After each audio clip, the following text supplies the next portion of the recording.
বছরের শুরুতেই house GOP চ্যালেঞ্জের মুখে পড়বে বলে আশঙ্কা করছেন রিপাবলিকান কংগ্রেসম্যান টিম বারচেট। বুধবার এমএসএনবিসিকে দেয়া সাক্ষাৎকারে তিনি এই আশঙ্কার কথা জানান।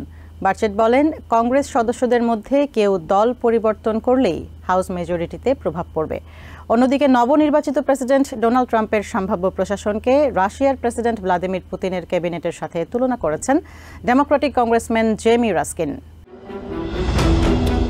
নতুন বছরের শুরুতেই হাউসে স্পিকার নির্বাচনের মতো গুরুত্বপূর্ণ বিষয় নিয়ে কংগ্রেস সদস্যদের ব্যস্ততা শুরু হবে। এছাড়া প্রেসিডেন্ট নির্বাচনের ইলেকটোরাল ভোটের বৈধতা দেয়া, সীমান্ত নিরাপত্তা নিশ্চিত করা, নির্ধারিত সময়সীমার মধ্যে সরকারি ব্যয় বিল পাশের মতো বিষয় নিয়ে আলোচনা দিয়েই হাউসের নতুন বছরের প্রথম অধিবেশন শুরু হবে। মাত্র 3 থেকে 5% সংখ্যাগরিষ্ঠতা নিয়ে জিওপি এ সময় চ্যালেঞ্জের মুখেই পড়বে বলে মনে করছেন রিপাবলিকান কংগ্রেসম্যান টিম বারচেট।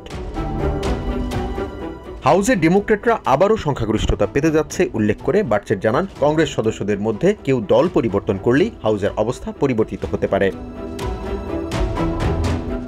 এদিকে টেক্সাস থেকে নির্বাচিত রিপাবলিকান কংগ্রেসম্যান কেইট গ্রেঞ্জার হাউসে সক্রিয় থাকবেন কিনা তা নিয়ে আলোচনা শুরু হয়েছে। এরই মধ্যে কংগ্রেস সদস্যদের মানসিক সক্ষমতা নিয়ে প্রশ্ন তুলেছেন ইলন মাস্ক। স্বাস্থ্যগত জটিলতার কারণে নতুন বছরের অধিবেশনে গ্রেঞ্জারের শূন্যতা হাউস জিওপিকে ভোগাবে বলে জানান নির্বাচন বিশ্লেষক ব্রায়ান স্টেটলার। অন্যদিকে ডেমোক্রেটিক কংগ্রেসম্যান জেইমি রাস্কিন বলেন, রিপাবলিকান সহকর্মীরা এখন বুঝতে পারছেন না ইলন মাস্ক তাদেরকে কোন পথে নিয়ে যাচ্ছেন। তিনি বলেন, বিলিয়নিয়ারদের ক্যাবিনেটে দেশের বেশিরভাগ মানুষের স্বার্থ নিয়ে আলোচনা হবে না। নবনির্বাচিত প্রেসিডেন্ট ডোনাল্ড ট্রাম্পের সম্ভাব্য প্রশাসনকে রাশিয়ার প্রেসিডেন্ট ভ্লাদিমির পুতিনের ক্যাবিনেটের সাথে তুলনা করেন রাস্কিন। হাউসে রিপাবলিকানরা সংখ্যাগরিষ্ঠ হলেও নিজেদের মধ্যে অনৈক্যের কারণে তারা বিশৃঙ্খল পরিস্থিতির সৃষ্টি করবেন বলে আশঙ্কা জানান রাস্কিন। বলেন, সরকারের ব্যয় বিল নিয়ে রিপাবলিকানদের মধ্যে যে ধরনের অনৈক্য দেখা গেছে তাতে বুঝে নেওয়া যায় আগামী দিনগুলোতে কি ঘটতে যাচ্ছে। দেশের বেশিরভাগ মানুষের স্বার্থকে প্রতিনিধিত্ব করতে ডেমোক্রেটরা কংগ্রেসকে কার্যকর রাখতে চায় বলে জানান রাস্কিন। তিনি বলেন, দ্বিদলীয় সমঝোতাকে সর্বোচ্চ গুরুত্ব দিয়ে ডেমোক্রেটরা নতুন বছর শুরু করতে চান।